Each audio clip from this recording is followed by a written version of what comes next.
So what I do is simple, so ridiculously simple. I get people to breathe, but people forget what that means and what it can do. So I guess I remind people what can happen if we breathe properly.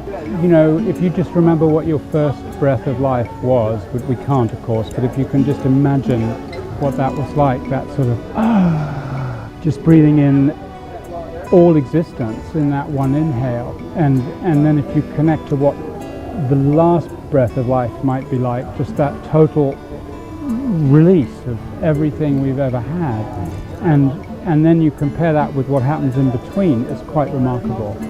So we don't normally breathe. We actually, anyway, in the environment, we get about 60% less oxygen than we did 200 years ago. And that's because we don't move as much, we don't take our constitutional, we don't exercise, we live in air-conditioned environments, and the air is dirtier, so it's not safe to breathe as much as it used to be. On a scientific level, your brain uses 20% of your oxygen supply. So imagine if you doubled your oxygen supply, how much more oxygen your brain would get. So what would happen? What would it look like if your brain was getting twice as much, superfood, call it? It gets to work better. So that's a physiological explanation.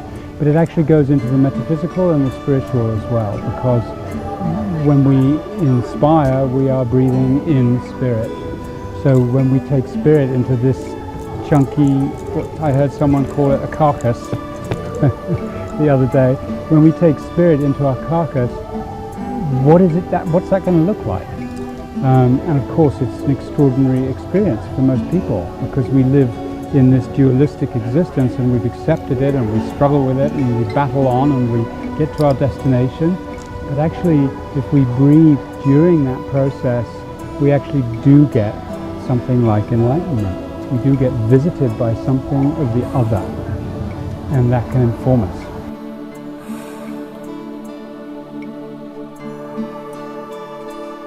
So I've seen an addiction broken in one breath session.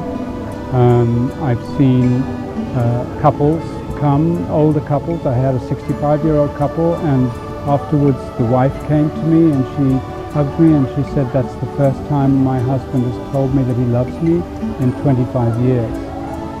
So these are the sorts of things that can happen when we open to what's already underneath, all these layers of protection that we put there.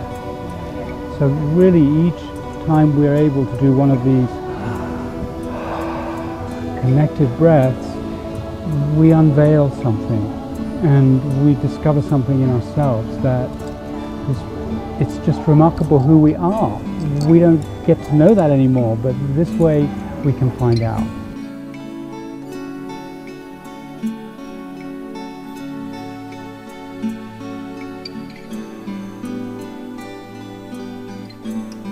You could go to communityofhealing.com or valleyschoolofbreathwork.com or alchemyofbreath.com, and they'll all take you to each other. So it's all part of the same heart-opening invitation.